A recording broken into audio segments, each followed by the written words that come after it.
ప్రభు నామంలో శుభములు పలుకుతూ ఈ దినాన్న బంగారు ప్రగజానంలోకి నా ఆత్మీయ జీవిత సత్యాలు తెలుపుకుని ఇద్దరు విశ్వాస వీర వనితలు, ఈ తరంలో విశ్వాస వీర వనితలు, భారతీయ స్త్రీలు ఎంత కఠినమైన సేవ చేశారో, ఎంత గొప్ప భక్తిని ప్రకటించి దేవునికి ఆత్మజాలులుగా జీవించారో తలంచుకొని మనం కొంతైనా కొత్త సంవత్సరంలో స్ఫూర్తి పొందాలని నేను ఈ ఈ ఇద్దరి జీవితాలని మేము ముందుంచుతానండి. మొదటిగా ఒక మరి ఒక డాక్టర్గా సేవ చేశారు. ఒక ట్రైబల్ ఏరియాలో ఎంత గొప్ప సేవ చేశారో చెప్పలేను. వారి గురించి ముందు చెప్పి తర్వాత ఒక హిందూ బ్యాక్గ్రౌండ్లోంచి క్రీస్తుని నమ్మి ఎంత గొప్ప సాక్షిగా ఉన్నారో వారి గురించి కూడా నేను చెప్పడానికి నేను ఇష్టపడుతున్నాను. నాకు రెండవ వనిత నాకు సుపరిచితురాలండి. వారి కుటుంబం అతి సన్నిహితంగా ఉండి వాళ్ళ సాక్ష్యాన్ని సేకరించారు. అయితే మన జీవితాలట రహదారికి అంత ఉంటుంది కానీ, బ్యాంకు పరిమితి డబ్బుకు ఉంటుంది కానీ, పరీక్షకు సమయం ఉంటుంది కానీ, తలంచుకోవడానికి మాత్రం పరిమితి ఉండదట. గొప్పగా ఆలోచించాలి, గొప్పగా సాధించాలి. జీవితానికి సమయము, మరి డబ్బు, జీవితము, లోకం కాకుండా ఆధ్యాత్మిక తలంపులతో భక్తితో ఉన్నప్పుడే మన జీవితాన్ని రాణించగలమని మనం తెలుసుకోవాలని మరి హెచ్చరిస్తూ, ఒక చెట్టు ఆరంభమైతే ఒక అడుగు వస్తుంది కదా, ఒక చిరునవ్వు ఆరంభమైతే స్నేహం వస్తుంది, చేయూత ఆత్మకు ఆరంభం అవుతుంది, చిన్న కొవ్వొత్తి చీకటి పారద్రోలుతుంది, చిన్ని చిరునవ్వు నిరాశ దూరం చేస్తుంది, చిన్ని నిరీక్షణ మంచి స్ఫూర్తిస్తుంది, చిన్ని చేతి స్పర్శ ఎంతో భద్రత, ఎంతో నెమ్మదిస్తుంది. మరి ఈ రకంగా మరి భద్రత ఇచ్చే ఈ చక్కని అనుభవాలు జ్ఞాపకం చేసుకుందాం. మన చిన్న జీవితాలు గొప్ప కార్యాలు సాధించే ధన్యత కూడా లభిస్తుంది కదా.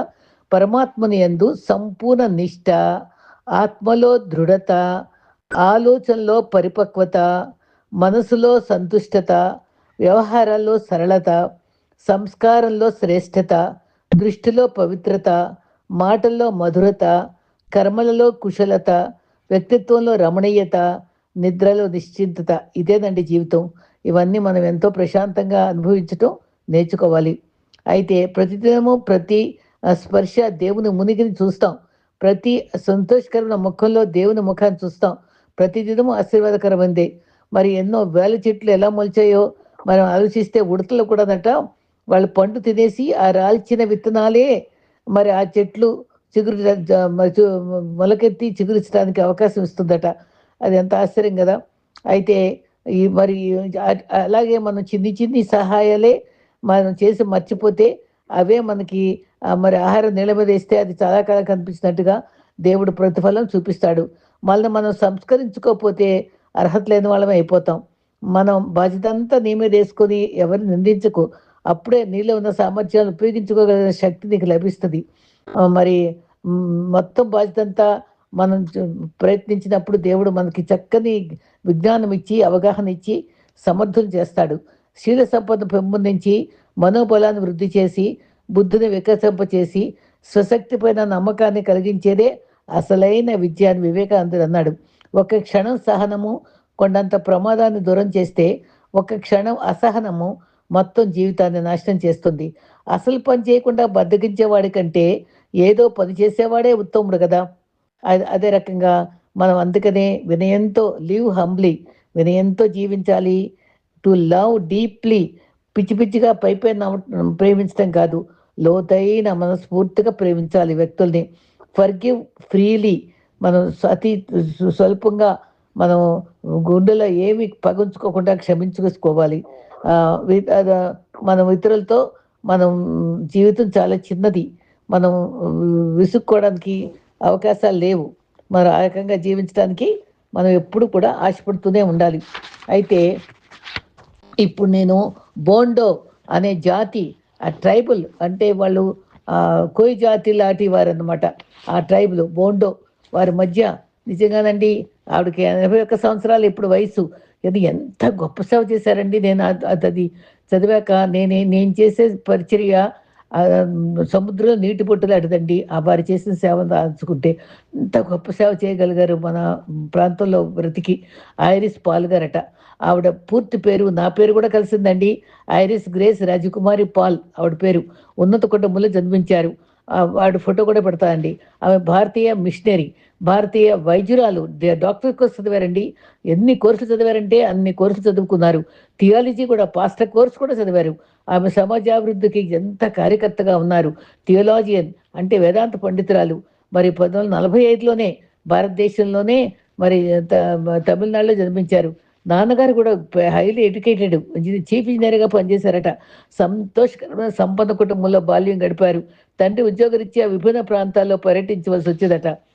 చెన్నైలో, ఢిల్లీలో, తమిళనాడులో మరి అనేక ప్రాంతాల్లో పనిచేసినప్పుడు ఆవిడ కూడా వాళ్ళతో పాటు వెళ్ళేది కదా! అది అక్కడ హిందీ కూడా నేర్చుకున్నారట. ఆ రకంగా హిందీ భాషలో కూడా ప్రావీణ్యం పొందారు. ఆవిడ చదువుకునే రోజుల్లో ఈయూఎస్ఐ మా బ్రదర్స్ కూడా దీంట్లో పనిచేశారండి. వాళ్ళ ఆ బుక్‌లో పాటలు కూడా రాశారు. గంటా పీటర్ పుస్తకాలు పాటలు ఉంటాయి దాంట్లో. యూనియన్ ఆఫ్ ఎవెంజలికల్ స్టూడెంట్స్ అంటే క్రైస్తవ కళాశాల కాలేజీలో ఆవిడ చదువుకున్నారు. మరి ఇండియాలోనే మద్రాసు బీఎస్సీ చదివారు. ఆ తర్వాత దైవభక్తితో పెరిగారు. మరి చిన్నపిల్ల డాక్టర్‌గా విద్యాభ్యాసం పొందారు. మరి గోల్డ్ మెడల్ కూడా సాధించారట. వివిధ కార్యక్రమాల్లో పాల్గొన్నారు. మరి బోండో భాషలో కొత్త నిబంధన తర్జుమా చేశారు. ప్రముఖ రాయవల్లూరులో కళాశాలలో కూడా కరెస్పాండెన్స్ కోర్స్ కూడా ఇంకో కోర్స్ చదివారట. వేదాంత విద్య అంటే థియాలజీ బీడీ కోర్స్ కూడా ఎంటీహెచ్ కూడా చదివారట. 1990లో సిరంపూర్ కాలేజీలో అదనపు డిగ్రీ మాస్టర్స్ ఆఫ్ డివినిటీ పొందారట. ఎంత ఒప్పుకుందండి ఆవిడకి. ఆల్బర్ట్ గారి జీవిత చరిత్ర వారు ప్రభావితం చేసిందట. ఆఫ్రికాలో మిషనరీగా పనిచేయడానికి కానీ వెళ్దామని అనుకున్నారట ఆవిడ. ఆయన జీవితం చదివి. కానీ ఇండియాలోనే ఎంతో పేదోళ్ళు ఉన్నారు. మురికి ప్రాంతాలు ఉన్నాయి. అక్కడే సేవ చేయాలని నిర్ణయించుకున్నారట. అది ఎంచుకున్నారట. 72లో మరి పౌలు గారితోటి పరిచయం అయ్యి వారి సేవతో సహకరిస్తూ వారిని వివాహం చేసుకున్నారు. వారికి 2 బిడ్డలు. వారు చాలా చక్కగా వారిద్దరు కలిసి కూడా మంచి సేవ చేశారు. ఇండియా మిషనరీ సొసైటీ వారితో ఒరిస్సాలో బోండో ప్రజల మధ్య సేవార్థం ఆర్థిక సహాయం కూడా చేశారట. ముఖ్యంగా క్షయ, మలేరియా వ్యాధిగ్రస్తులకు పరిచయం చేశారట. బోండో తెగవారితో పనిచేసే నిర్ణయించుకుని వారిలో చాలా మందికి చదువు రాదట. నిరక్షరాస్యత, అక్షర జ్ఞానం లేని వారికి సేవ చేసి వారి వారి యొక్క చాలా మందికి మరణాలు సంభవించాయట. వాళ్ళ ఆరోగ్యం సంరక్షించడానికి ఎన్నో ప్రయాసాలు చేశారటండి. ఎంతో సమయం వెచ్చించారట.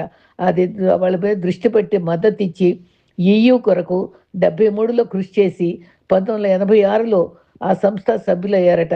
మరి గ్రామాల్లో విద్యా కార్యక్రమాలు, సేవలు అందించారు. ఆ టైంలోనే భర్త అకాల మరణం పొందిన తర్వాత నిరుత్సాహపడకుండా తను నడుము కట్టుకొని ఎన్నో సంస్థలకు అధినేతగా ఉండి ఎన్నో మీటింగ్స్‌లో మాట్లాడి గొప్ప అవార్డ్స్ పొందారట. ఆ సంస్థలో సభ్యులయ్యారు. గ్రామాల్లో విద్యా కార్యక్రమాల్లో మరి ఇండియా కమిషన్ భాగస్వామ్యం ఏర్పరుచుకున్నారట. అనేక గ్రామాల్లో అనేక వసతులు సమకూర్చారట. బావులు కూడా తవ్వించారట. అనేక వ్యాధులు నివారించడానికి టీకాలు ఏర్పరిచారట. పోలియో, టెటనస్ టీకాలను పిల్లలకు వేయించి 8,640 మంది పిల్లలకు టీకాలు వేయించారట. చాలా నర్సరీలు ఏర్పాటు చేశారట. ఒక ఆరోగ్య ఒక కార్యకర్త చేత సెయింట్ లూక్ హాస్పిటల్ మలాజ్గిరిలో స్థాపించారట. హాస్పిటల్ స్థాపించారటండి. ఆమె అనుభవాలు ఇతరులకు బోధించేవాళ్ళట. ఈయూ సదస్సుల్లో ప్రసంగించడానికి ఆవిడని స్పీకర్గా అనేక ప్రాంతాలకి ఆవిడని ఆహ్వానించడం జరిగేదట. వైద్య మిషనరీగా కూడా ఉన్నారట. మరి ఈ రకంగా మరి ఎంత గొప్ప సేవ చేయడానికి మరి ఎంత స్ఫూర్తి పొందారంటే మరి ఒక సంస్థలో సభ్యులయ్యారు. గ్రామాల్లో విద్యా కార్యక్రమాల్లో ఇండియా కమిషన్ భాగస్వామ్యం ఏర్పరచుకున్నారట. అనేక గ్రామాల్లో అనేక వసతులు సమకూర్చారట. అనేక వ్యాధులు చేయడానికి చెప్పారు కదా.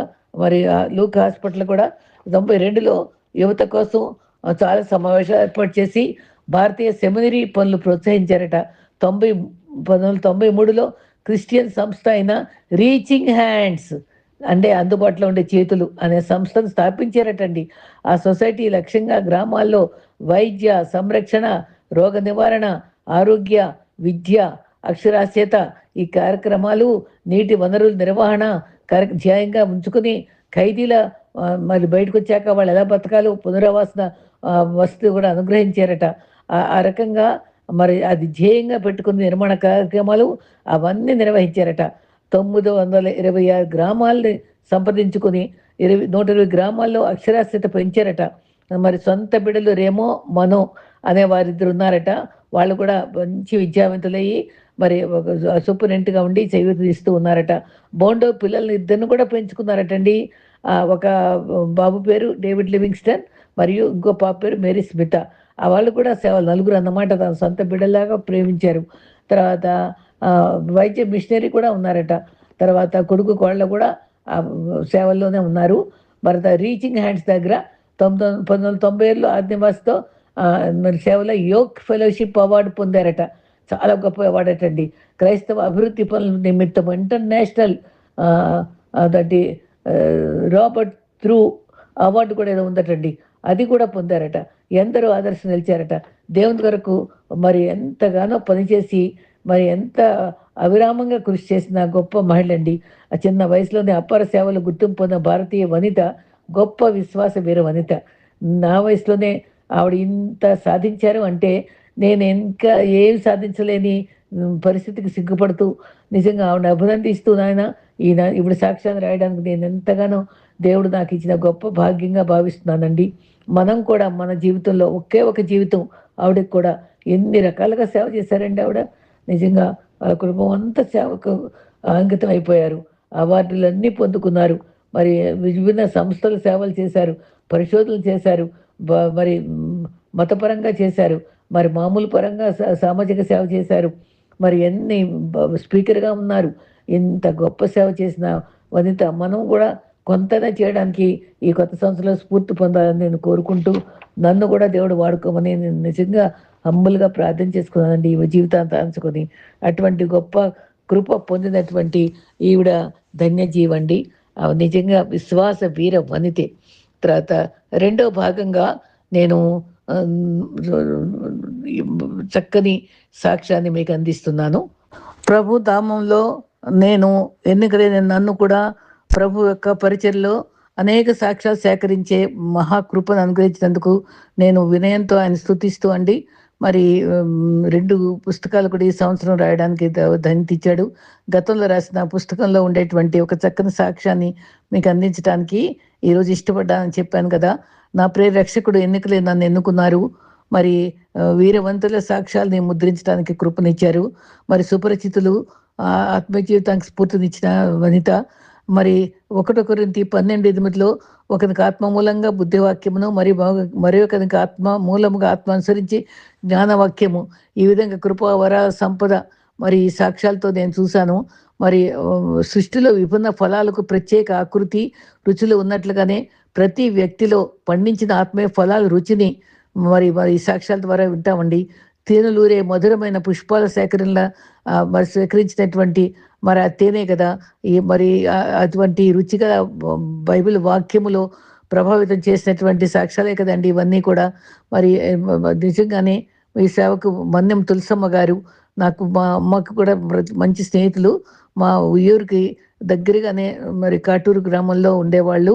వాళ్ళ బంధువు మరి మరి ఆ రకంగా వారి యొక్క బంధువర్గం అందరి యొక్క సాక్ష్యాలు కూడా రాయడం జరిగింది.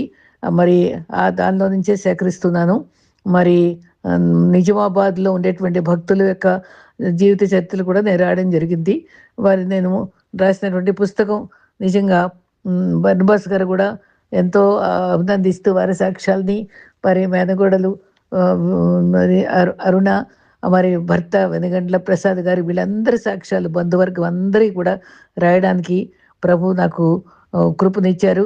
వారిని బలపరిచినటువంటి పాస్టర్ గారు పాల్ గారు, వాళ్ళ కొడుకు, వారి బంధువర్గము అందరి సాక్ష్యాలు నేను చేయడానికి నిజంగా ఎంతో చక్కని అవకాశంగా భావిస్తూ దానిలో ఒక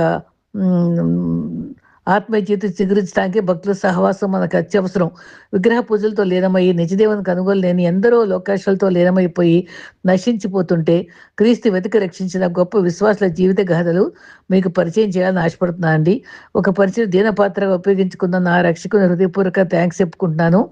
అయితే మరి మేము ఉయ్యూరులో నాన్నగారు పనిచేసిన సిబిఎం స్కూల్ అనుబంధంగా సిబిఎం హాస్పిటల్ ఉండేదండి. ఆళ్ళు అక్కడ ఎంతోమంది భక్తి గల స్టాఫ్ ఉండేవాళ్ళు. ఆ స్టాఫ్‌లో మరి గడ్డు సమస్యలతో బాధపడే వాళ్ళకి ఆ నర్సులు "ఇంత బాధపడతారేంటమ్మా? ప్రభువుని నమ్ముకోకూడదా?" ఒక్క మాట వల్ల రక్షించబడిన ఒక చక్కని విశ్వాసియే మన్నం తులసమ్మ గారు. అయితే ఆ మన్నం తులసమ్మ గారు మరి ఉయ్యూరు గ్రామంలో, కాటూరులో గ్రామంలో నివసించేవాళ్ళు. మరి మరి తులసమ్మ గారు, సుబ్బారావు గార్లకి మూడో సంతానంగా మరి మ ఆస్పత్రిలో బేతుల హాస్పిటల్‌లో ఉండి క్లిష్ట పరిస్థితి ఎదుర్కొన్నప్పుడు కానుపు కష్టమైపోతే, "అమ్మ నిజదేవుడైన అద్భుతాలు చేసే దేవుడిని నమ్ముకో." ఆ మాట నమ్మి వెంటనే ఆమె అద్భుతంగా సుఖప్రసూతి పొంది జన్మిచ్చింది. అదే క్షణం క్రీస్తు వెంబడించింది. అనుకున్న రీతిగా తల్లి మా అమ్మ సంతోషమ్మ గారి స్నేహితురాలైంది. బాప్టిస్ట్ అనుభవం పొందాలని నా తల్లి హెచ్చరించింది. నేను వారి కుటుంబంతో ఏర్పడి కాటూరులో 3 సార్లు కలుసుకున్నాను. అద్భుతంగా ప్రభు మాట్లాడి దర్శనాలిచ్చి స్థిరపరిచారు. వీరి కుమారుడు బీర్కూర్‌లో ఉండగా మా తోబుట్టువులు మా అన్నయ్య బీర్కూర్ అన్నయ్య అని పిలిచేదాన్ని. మరి మా అన్నయ్య రెండో అన్నయ్య ఎంటెక్ ఇంజినీర్ అన్నయ్య వారితో స్నేహంగా ఉండి వాళ్ళు చర్చి కట్టినప్పుడు కూడా వారి గృహాన్ని దర్శించడం జరిగింది. వారి సుపరిచితులు. అయితే సునీత వాళ్ళ కుమార్తె నాకు అమ్మ సాక్ష్యం రాయండి అని నాకు అనే చిన్న కాగితంతో రాసుకొచ్చి తను నాకిచ్చింది. నేను కనుక్కొని ఆ సాక్ష్యాన్ని రాయడం జరిగింది. వారి బంధువు వారి బంధువే ఆహ్, ఒక పుస్తకం ఇచ్చింది నాకు. ఏంటంటే మరి ఆహ్, ఆహ్, 'శ్రమల కొలిమిలో స్వర్ణ కాంతులు' ఒక బుక్ రాసారండి ఆవిడ ఆ జీవితం. దాన్ని నాకు ఇష్టపూర్వకంగా నేను దాన్ని క్లుప్తంగా సేకరించి మన్నం తులసమ్మ గారి బంధువు. నేను దానిలో నుంచే ఇప్పుడు ఆ జీవిత చరిత్ర రాయడానికి చెప్పడానికి నేను ఆశపడుతున్నానండి. మరి చాలా ఆసక్తికరమైన జీవితాలు ఇవన్నీ. ఈ జీవితాలు నన్ను చాలా ప్రభావితం చేశాయి. ప్రభు యొక్క ఆహ్, నడిపింపు, ప్రభు యొక్క దర్శనాలు, ఈ వారి యొక్క స్ఫూర్తి నన్ను ఆత్మీయ జీవితానికి ఈ ఈ ఈ ఈ తరంలో ఆత్మీయ జీవితానికి నన్ను చాలా సహాయపడింది. అయితే ఈ వాళ్ళ కూతురు సునీత నాకు సుపరిచితురాలు. అక్కయ్య అని పిలిచేది. తన ద్వారానే నేను ఈ పుస్తకం రాయడానికి నేను స్ఫూర్తిని పొందాను. అయితే వారి యొక్క తులసమ్మ గారి యొక్క జీవితాన్ని గురించి చెప్తూ, వాళ్ళ కూతురు గురించి చెప్పి, ఇంకా ఒక్కొక్కళ్ళ జీవితాన్ని చెప్పాలని కోరుకుంటున్నానండి. మరి ఆవిడ చెప్పిన మాటల్లో మరి ఆహ్, నేను నా సాక్షిని ఈ చిన్న పుస్తకాన్ని ముద్రించటానికి మరి కృప చూపినందుకు వందనాలు చెప్తూ ఆవిడన్నారు, ఉయ్యూరు సమీపంగా కృష్ణా జిల్లా దగ్గర కాటూరులో జీవితం గడిపాను. మా తండ్రి గొప్ప వేదాంతి. బాల్యం నుండి పురాణ గ్రంథాలు ఆశ్రయించి ఆ ఆచారాలన్నీ మాకు నేర్పించేవారు. ప్రతిదినము తులసి మొక్కందే భోజనం చేయడానికి నిరాకరించేవాళ్ళం. ఈ విధంగా నియమ నిష్టలతో విగ్రహారాధన జరిగించేవాళ్ళం. నా భర్త పేరు మన్నెం సుబ్బారావు గారు. వారిని కూడా నేను చూశానండి వారింట్లో. అయితే నా నా పేరు లక్ష్మి తులసమ్మగా రక్షణ పొందకముందు వ్యవహరించబడినను. రక్షించబడిన తర్వాత నీలాంబరిగా మారింది. నేను సుబ్బారావుతో గడిపిన సంసార జీవితంలో 9 మంది సంతానం పొందాను. వారిలో 4 పుత్రులు, 5 కుమార్తెలు. మరి నా ఆరోగ్యం క్షీణించింది. 2 కుమారులు, 3 కుమార్తెల వివాహం జరిగించిన తర్వాత చాలా బలహీన పరిస్థితి దిగజారాను. గర్భసంచిలో పుండు ఏర్పడింది. ఉబ్బసం వ్యాధితో పాటు గుండె చాలా నొప్పిగా ఉండేది. ఆపరేషన్ చేయాలని సలహా ఇచ్చారు. 3వ కుమార్తె గర్భవతిగా ఉండి ప్రసూతి సమయానికి వచ్చింది.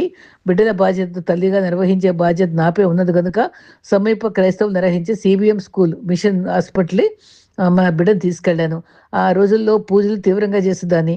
భక్తిగల ప్రాంతంలో డాక్టర్లు, నర్సులు క్రీస్తు ప్రేమ సాక్షులుగా వృత్తి ధర్మాన్ని క్రమంగా పాటించేవారుగా గుర్తించాను. నా బిడ్డకు ఆసుపత్రిలో చేర్పించిన రోజు కాన్పు రాలేదు. రెండవ రోజు గుర్రపువాతం వచ్చి భయంకరమైన పరిస్థితి ఏర్పడింది. నాకు చాలా కలవరం కలిగిందన్న నా ఇష్ట దైవమైన రాముడు, కృష్ణుడు పూజను పదే పదే నామాలను ఉచ్చరిస్తూ కన్నీటితో ధ్యానం చేశాను. నా తపన, వేదన, కన్నీటిని గుర్తించిన ఒక భక్తిగల నర్సు నన్ను సమీపించి, "అమ్మ, నువ్వు నీ బిడ్డ కోసం 3 రోజులుగా కన్నీటితో అన్య దేవతలను సమీపించి దానిస్తూ గమనిస్తున్నాను. నీవు పూజించే విగ్రహాలన్నీ మనుషులు తయారు చేసినవి. వాటి కనులుండి చూడవు, చెవులుండి వినవు, నోరుండి మాట్లాడవు గనుక సజీవుడు, యుగయుగములు జీవించే దేవుడు ఆది అంతం లేనివాడు, కనికరము గలవాడు, ప్రేమ వాత్సల్యం గలవాడు, మనల్ని ప్రేమించి ఈ లోకానికి వచ్చి మన పాపం నిమిత్తం సిలువ వేయబడి మూడవ దినమున పుట్టించేయడం లేచిన గొప్ప దేవుడు యేసుక్రీస్తు నువ్వు నమ్ముకొని ప్రార్థిస్తే మీ అమ్మాయికి ఈ సమయంలో చక్కని ప్రసవం ద్వారా ఆనందిస్తుంది. ఎంతో వివరంగా నమ్మకం కలిగించే రీతిగా సువార్త చెప్పింది. ఆ నర్సు మాట నిజాయితీగా భావించి అన్ని దేవుళ్ళతో పాటు యేసుప్రభుని కూడా నైవేద్యం పెట్టి గంట కొట్టి పూజించసాగాను. అదే సమయంలో మరొక నర్సు మమ్మల్ని సమీపించి నా కుమార్తెకు ఆపరేషన్ సంసిద్ధి చేయాలని చెప్పింది. ఆ క్షణం గతంలో నర్సు నాతో చెప్పిన యేసు ప్రభు గొప్ప శక్తిగా దేవుడు నమ్ముకోమని చెప్పిన మాటలు జ్ఞాపకంకి వచ్చాయి. వెంటనే కళ్ళు మూసుకొని నమ్మకంగా ధ్యానిస్తూ, ఓ యేసు ప్రభువా, నువ్వు నిజమైన దేవుడు అయితే నా బిడ్డను రక్షించాలి, ఈ క్షణంలోనే నిర్ణయించమని చెప్పుకున్నాను. మొదటి అద్భుతం, ఆపరేషన్ జరగకుండా గుర్రపు బాధ నుంచి సంరక్షించాలి. నాకు తెలియకుండానే నా బిడ్డ సుఖంగా ప్రసవించిన వార్తను వినాలి అని ప్రార్థన చేసుకున్నాను. భారంగా ఏడ్చిన నేను ఆ తర్వాత మగధ నిద్రకు జారిపోయాను. గాఢ నిద్ర పట్టింది. నేను తిరిగి మేల్కొని ఉండే పరిస్థితి గమనించగా నా కుమార్తె నేను కోరు రీతిగా సుఖముగా ప్రసవించింది. ఆపరేషన్ లేకుండా గురవాతం తగ్గిపోయింది. నేను చాలా సంతోషించాను. వెంటనే తిరిగి ప్రార్థించాను, ఇదిగో ప్రభువా, తలచి పిలవగానే జవాబిచ్చావు, నా హృదయం నీకు సమర్పిస్తున్నాను అని వెంటనే నా హృదయాన్ని సంపూర్ణంగా సమర్పించుకున్నాను. ప్రభువా, నిరంతరము నువ్వు నాతోనే ఉండాలి, నేను నీతోనే ఉంటాను నిబంధన చేసుకున్నాను. అది 1968 సంవత్సరం అక్టోబర్ 9వ తేదీన దేవునిని రక్షకునిగా స్వీకరించిన మంచి రోజు ఎన్నడూ మర్చిపోలేదు. అప్పుడు నా శరీరం క్షీణించింది. నా గర్భసంచిలో పుండు ఏర్పడింది. ఉబ్బసం వ్యాధి వలన, గుండెలో బాధ నిమ్ము చేరటం వలన డాక్టర్ గారితో పరీక్షలు చేయించుకున్నాను. ప్రభు నమ్మిన తర్వాత, డాక్టర్ల పరీక్షలు జరిగిన తర్వాత వారు చెప్పిన రిపోర్ట్లు చూసి ఆశ్చర్యపడను. అమ్మ, నీకు ఆపరేషన్ అవసరం లేదు, అంత సవ్యంగా ఉందన్నారు. దేవుని నమ్మిన వారికి మేలు చేయబడని, భక్తుల్ని విడువక ఎన్నటి కాపాడబడని, భయభక్తులు గల వారి ఎడల జాలిపడి స్వస్థపరచబడని, నాకు అద్భుతమైన స్వస్థ ఇచ్చాడని గ్రహించి చాలా సంతోషించి స్తుతించాను. ఆ తర్వాత నేను ఆ పెద్ద అబ్బాయి బీర్పూర్లో ఉన్నాడు కనుక అతన్ని చూడాలన్న గ్రామంలో ప్రయాణమే వస్తున్న సమయంలో సన్నగా గుండె నొప్పి వచ్చింది. అది రెండవ అద్భుతంగా మా ఆపరేషన్ జరగకుండానే నా గుర్రపు బారి నుంచి రక్షించాలి, నాకు తెలియకుండా నా బిడ్డ సుఖ వార్త వినాలనుకున్న ఆ అద్భుతం నేను చూశాను కాబట్టి ప్రభువుని నమ్ముకుంటూ ఆరంభించాను. మరొకసారి విధేయతతో ప్రార్థించాను, ప్రభువా, నీ చిత్తమైతే నా గుండె నొప్పి తగ్గించండి, నేను నా కుమారుని ఇల్లు చేరే వరకు నేను సజీవంగా ఉన్నట్లు కాపాడు దేవా అని ప్రార్థన చేశాను. అప్పుడు పగలు 3 గంటల సమయంలో అకస్మాత్తుగా నేను బస్సు ప్రయాణం చేసే సమయంలో ఒక అద్భుత హస్తం కనిపించింది. అదే హస్తము నా 2 కాళ్లకు ఇంజెక్షన్ చేస్తున్నట్టుగా స్పష్టంగా చూశాను. ఆ ఇంజెక్షన్ చేసే సిరంజిలో ఎర్రని రక్తము మందుగా ఎక్కిస్తున్నట్టు చూశాను. అప్పటికి నుండి నాకు గుండె నొప్పి రాలేదు. నా నమ్మకాన్ని బట్టి యేసు స్వయంగా ఆయన రక్తము నా శరీరంలో ఎక్కించి నాకు స్వస్థత ఇచ్చాడని దృఢంగా నమ్మాను. క్రీస్తు అద్భుతములు చేయు దేవునిగా నాతోనే ఉన్నాడని, నన్ను కనిపెట్టి సంరక్షించు మంచి దేవుడని నా విశ్వాసం అధికం చేసుకోగలిగాను. నేను బైబిల్ చదువుకుంటూ ప్రార్థించట్లో ఆనందించుటే దాన్నం. ఒకరోజు నేను పరిశుద్ధ గ్రంథం చదువుతుంటే నా కుమారుడు సమీపించి, అమ్మా, నువ్వేం చదువుతున్నావు, ఆ పుస్తకం ఎవరిది అని ప్రశ్నించాడు. నేను మౌనంగా ఉన్నాను. అదే రోజు రాత్రి మా పెద్ద అబ్బాయికి అనుకోని రీతిగా విషకేటికము కుట్టినట్టుగా అనిపించిందని చెప్పాడు. వెంటనే మరి మంచమంతా వెతికినా కనబడలా. ఉదయం లేవగానే ఒళ్ళంతా దద్దురు, విపరీతమైన దురద బాధపడ్డాడు. నేను క్రీస్తు స్వస్థత నమ్మిన వ్యక్తిగా కొబ్బరిని తీసుకొని ప్రార్థించి అది యేసు రక్తంగా మార్చమని ప్రార్థన చేసి వాళ్ళంతా రాశాను.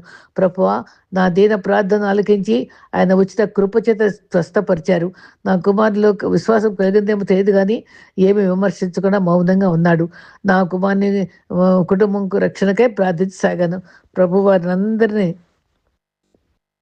తన బిడ్డలుగా మార్చుకొని రక్షణ అనుభవంలోకి తీసుకొని వచ్చి వారు ప్రభువుని నమ్ముట వల్ల నేను చాలా ఆనందించాను.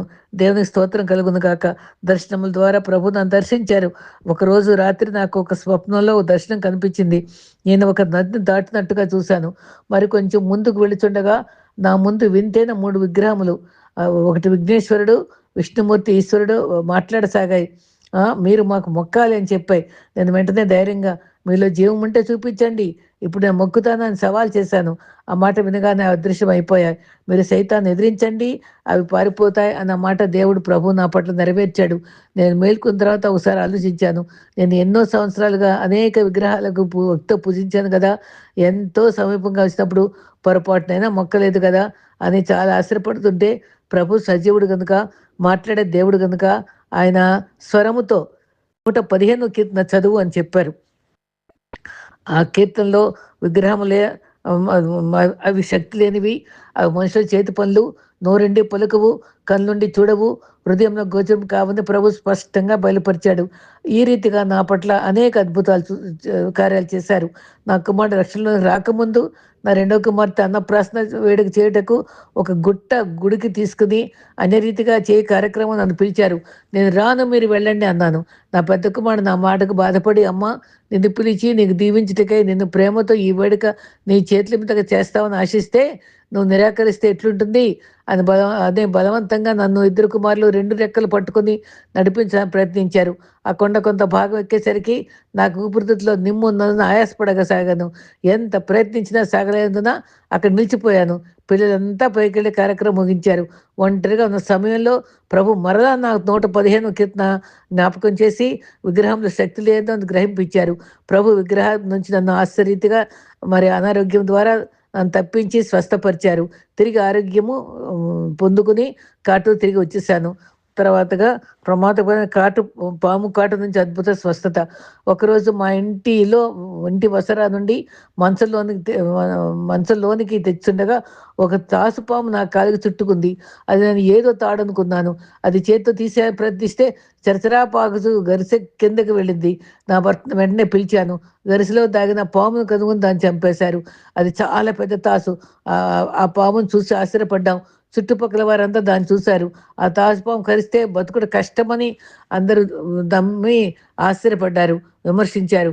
అది కాలిపోయి కరిసిందని తర్వాత గ్రహించాను. ఆ కాలు పరీక్షించి చూడగా అది కరిసిన చోట మంటగా తోచి నా కుమార్తెను పిలిచి చూడమన్నాను. అది కరిసిన స్థలంలో రక్తం కూడా కనిపించింది. మా ఇంటి వారంతా కంగారు పడి పాము మంత్రం వేయి మంత్రగాడిని పిలవాలన్నారు. పల్లెటూరు వారికి అదొక దృఢ నమ్మకం ఉండేది కదా. పాము కాటుకు మంత్రం ప్రయోగించవద్దని నేను మొండిగా చెప్పాను. నేను ఒప్పుకోలేదు. కానీ నా దేవుని ప్రార్థించాను. ప్రభువా, ఇది ఏమని అడిగాను.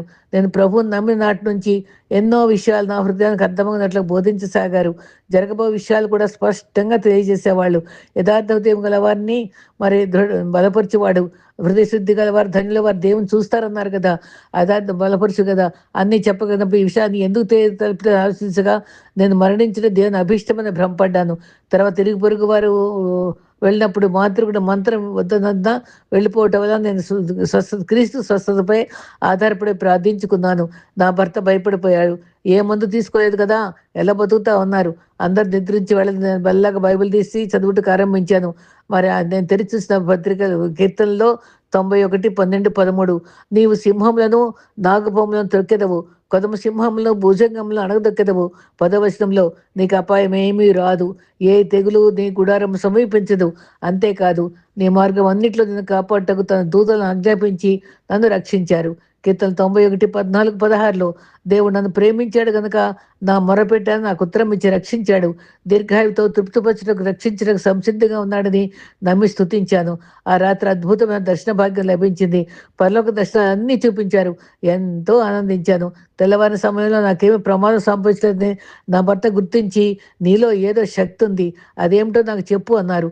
ఆ సమయంలో గతంలో నేను క్రీస్తుని నమ్మిన రీతి, ఆయన బైబిల్ ద్వారా నాతో మాట్లాడిన విధానము, ఆయన స్వరంతో మాట్లాడిన రీతి పరలోకం చూపించారని చెప్పి క్రీస్తే గొప్ప రక్షకుడని నా స్వీయ అనుభవాలను అప్పుడు చెప్పాను. అప్పుడు అవకాశం జరిగింది కాబట్టి ఆ చెప్పటం వలన వివరించి చెప్పటం వలన నాకు నా భర్త కూడా విశ్వాసంలోకి ఆ పరిస్థితుల్లో నా పాము నుంచి కాటు నుంచి రక్షించబడిన రీతి నుంచి ఆయన ఆశ్చర్యపడ్డారు. చెప్పుటకు ప్రభు మార్గం తెరిచారు. పాము కలిసిన తర్వాత రక్షించబడిన రీతిగా నా భర్త హృదయం తెరవబుట్టకు అవకాశం కలిగింది. ఆ సందర్భంలో నేను క్రీస్తు పూర్తిగా నమ్మి వెంబడించున్నా అని సత్యము గుర్చి స్నేహితులు, ఇరుగు పొరుగు వారు, ఇంటివారు, బంధువులు స్పష్టంగా గ్రహించారు. నా ఇంటి వారి ద్వారా తెలుసుకున్న కొందరు క్రైస్తవ విశ్వాసులు నా విశ్వాసం బలపరచుటకై కొన్ని జీవిత చరిత్రగా భక్తుల గాథలు పుస్తకాలు తెచ్చిపెట్టారు. నా భర్త మాత్రము నువ్వు నమ్ముకో, నీలో ఉంచుకో, బయటికి వెళ్ళక ఇంట్లోనే భక్తి చేసుకో అన్నారు. ఈ రీతిగా 1.5 సంవత్సరాలు నా విశ్వాస జీవితం రహస్యాన్ని ఉంచాను. దేవునికి స్తోత్రములు. ఆయన తోడుగా ఉండి నన్ను నడిపించి ఆత్మీయంగా బలపరిచేవారు. వాక్యం ద్వారా, స్వప్నం ద్వారా, దర్శనములు, స్వరం ద్వారా అతి సన్నిహితంగా నాకు సహకారిగా ఉండి ఆత్మలో నడిపించిన దేవునికే నిండు కృతజ్ఞతలు. నాకు ఏ విధంగా సంఘంతో పరిచయం లేదు. నా పాపాలను క్షమించబడిన నిశ్చయత అనగా మారుమనసు అనుభవం నాకు అందించిన వాక్యము నాకు ఆదరణ, ధైర్యం కలిగించింది. మరి యెషయా 66 అధ్యాయము 6 వచనంలో దర్శనంలో అప్పుడు సెరూపులు ఒకడు బలిపీఠం మీద కారుతో నిప్పును చేత పట్టుకుని నా దగ్గర ఎగిరి వచ్చి నా నోటికి దాన్ని తగిలించి, ఇది పెదవుల్లో తగిలిన కనుక నీ పాపం ప్రాయశ్చిత్తమాయెను, నీ దోషం తొలగిపోయి నన్ను. కాటూరులో ప్రభు నమ్మిన విశ్వాసులు మా కులస్తులైనందున మల్లికాంబ వెంకటరత్నం గారు, రంగమ్మ గారి దగ్గరకు ఉయ్యూరు నుండి అప్పుడప్పుడు విచ్చేసిన విశ్వాసులు, మా అమ్మగారండి గంటా సంతోషమ్మ గారు, ఈ మరి సాక్ష్యం సేకరించి ప్రచురించడానికి మరి నన్ను ఎన్నుకున్నారు. నన్ను బలపరిచి మరి నా బాప్టిస్ట్ అనుభవంకి సహకరించారు. మరి అవసరమని హెచ్చరించారు. నా భర్తకు చెప్పి చూడమ్మా అన్నాను. మరి నేను నా భర్తతో కూడా మా మా అమ్మగారు అంటే సంతోషమ్మ గారు చెప్పడం జరిగింది. ఆమె ధైర్యంగా నా భర్తను అనుమతి కోరారు. నా భర్తకు చాలా కోపం వచ్చింది. బాప్తిసం గురించి నాకు మరొకసారి చెప్పొద్దని ఖండితంగా ఆజ్ఞాపించారు. నా చాలా భారం కలిగి ఇవన్నిటితో ప్రార్థించాను. ప్రభువా, మరి నేను నీతో ముద్రించబడవలను కదా నా భర్త కూడా అని అడిగాను. తర్వాత నా పెద్ద కుమారుడు నిజామాబాదు బిర్కూరు గ్రామంకి వెళ్ళాను. అద్భుత రీతిగా విశ్వాసాలతో పాస్టర్ గారితో పరిచయం కలిగింది. నేను ఆలస్యం చేయక బుట్టు ఉంచుకొని బాప్టిస్ట్ ఇవ్వగారు అడిగాను. ఆయన నియమానికి అంగీకరించలేదు, కానీ తులసమ్మ గారు ప్రతి విషయానికి దేవుని అడిగి పొందుకున్నారు కదా. బాప్టిజం ఆయన గురించి ఈ బాప్టిజం విషయం కూడా దేవుణ్ణే సూటిగా అడగండి అని సలహా ఇచ్చారు. నాకు బాప్టిజం కావాలన్న ఆసక్తి అధికం కాగా బొట్టుతోనే పాస్టర్గా అంగీకరించానే మరి ప్రార్థించాను. ప్రభు నాతో స్వరంతో మాట్లాడారమ్మా, నీ బొట్టు నీ స్వాధీనం తప్పితే నీవేం చేయగలవు అని ప్రశ్నించారు. వెంటనే నా భర్తకు ప్రమాదం జరుగుతుందన్న భయం ఆవరించింది. వెంటనే ప్రభువా, నన్ను సుమంగళగా దీవించండి, నా భర్తకు క్షేమం దయచేయమని ప్రార్థించాను. వెంటనే ప్రభు మరలా మాట్లాడారు. సరే ప్రభువా, నేను బాప్తిజం తీసుకోదలిచాను, అయితే ఆయన ఏ మాటకి కలిగించకుండా దీవించడని ప్రార్థించాను. ప్రభు దయ వల్ల నా భర్త ఏమి అభ్యంతరం చెప్పకుండా నా ప్రార్థనలకు జవాబుగా నా బాప్టిజం అనుభవం దివ్యంగా కొనసాగింది. ఆ ప్రభు కృపగా తలంచాను. ఇది ఇది స్వస్థానుభవాలు. ఒకసారి నాకు పిచ్చి కుక్క కరిసింది. ఒక అబ్బాయి ద్వారా నా కుమారుడు మందు తెప్పించగా నేను నిరాకరించి నా ప్రభు నాకు స్వస్థ ఇస్తా అన్నాడను. ఊహించిన రీతిగా నాకు తెచ్చిన మందు ఆ వ్యక్తిని ఆ కుక్క కరిచింది. ఆ మందు వాడుకోమని నా కుమారునికి బలవంతంగా నాకు ఇచ్చిన మందు అతనికి ఇచ్చేసా. ఏ అపాయం రాకుండా తప్పించగల వాగ్దానం ఇచ్చిన ప్రభువే నన్ను కాపాడారు. ఆ కృప నిరంతరం ఉండని స్తుతించాను. పెద్ద కుమారుని రక్షించారు. నా పెద్ద కుమారుడు రెండో కుమారునికి చాలా కాలం మాటలు లేవు. 5 సంవత్సరాలు గడిచిన ఆ మాట రానందున మరి నాతో సవాల్ చేశాడమ్మా, నా కుమారుని నమ్మిన దేవుని ప్రార్థించడం వలన మాటలు లభిస్తే నేను నీ దేవుని నమ్ముతా అని చెప్పాడు. నా మనవడు కిషోర్ బాబు చేతిలోంచి ఆ కిషోర్ బాబుకి మాటలు రాలా. అప్పుడు చేతిలోంచి నమ్మకంతో ప్రార్థిస్తే 5 సంవత్సరాలుగా మాటలు రాని ఆ బాబుకు 4 సడలి మాట్లాడటకు ఆరంభించాడు. ఈ అద్భుతం బట్టి కుటుంబం అంతా ఆశ్చర్యరీతిగా రక్షణానుభవంలో ప్రవేశించారు. దేవునికే మహిమ కలుగును గాక. ఈ రీతిగా మరి మా అక్కది గురించిన దర్శనం. నేను మా కుటుంబంతో కాటూరులో జీవించే రోజుల్లో మా అక్క చెరుకూరి సత్యనారాయణమ్మ మాతో పాటు ఉండేది. ఆమె విగ్రహారాధన చేసేది. ఆమె రక్షణ కొరకు ప్రార్థించేదాన్ని. ప్రభు నాకు దర్శనం చూపించారు. అది ఒక పెద్ద గేట్ ఉంది. నా అక్క దానిలో వెళ్తుంటే నేను లోపల ప్రవేశించవచ్చని అనుమతించి ఒక వ్యక్తి నా అక్క నిరాకరించారు. నా అక్క పెద్దది, నా అక్క ముందు వెళ్ళాలని వారు గేట్ నుంచి పొందించారు, కానీ మా అక్కని పోనివ్వలేదు. అప్పుడు అర్థం లేని పూజలు చేస్తుంది, వ్యర్థం అని చెప్పి నిమ్న కులస్తులు అంటారని వారి చేత చిన్నచూపు తగదని చెప్పారు. ఆమె పక్షంగా నేనే ఆ తప్పును చేస్తున్నాను ఒప్పుకుంది. వెంటనే 8 నెలల పసిపాప వలె కనిపించింది. ఆ దర్శనం ఆ బిడ్డకు వివరించాను. రాజు నా అక్క తులసి మొక్క పూజ చేస్తూ నీరు పోస్తుండగా నాకు అకస్మాత్తుగా విరుచుకు పడిపోయింది. డాక్టర్ పరిశీలించి పక్షవాతం వచ్చిందన్నారు. మాట పడిపోయింది. ఆమె ఆ రోజు మొదలు మంచం మీద 8 నెలలు శ్రమ అనిపించింది. ఆ శ్రమ కాలంలో ప్రభు దర్శించారు. ప్రభుని పిలిచి పాస్టర్ గారిని పిలిచి ప్రార్థన కోరింది. మరి సైగలు చేస్తే ప్రార్థన చేశారు. ప్రశాంతంగా ప్రభుని చేరింది. ఆ రకంగా మరి ఒక్కొక్క అద్భుతంతో మా కుటుంబాలన్నీ కూడా రక్షించబడటం, మరి ఈ అనుభవాలన్నీ కూడా మరి నాకు అంతిమ యాత్ర గురించి కూడా ప్రభు నా గురించి తెలిపారు. ఇది నా సాక్ష్యం. ఇంకా ఎంతో రెండో భాగంగా మళ్ళీ చెప్పుకుందాం అని ఆశపడుతున్నానండి.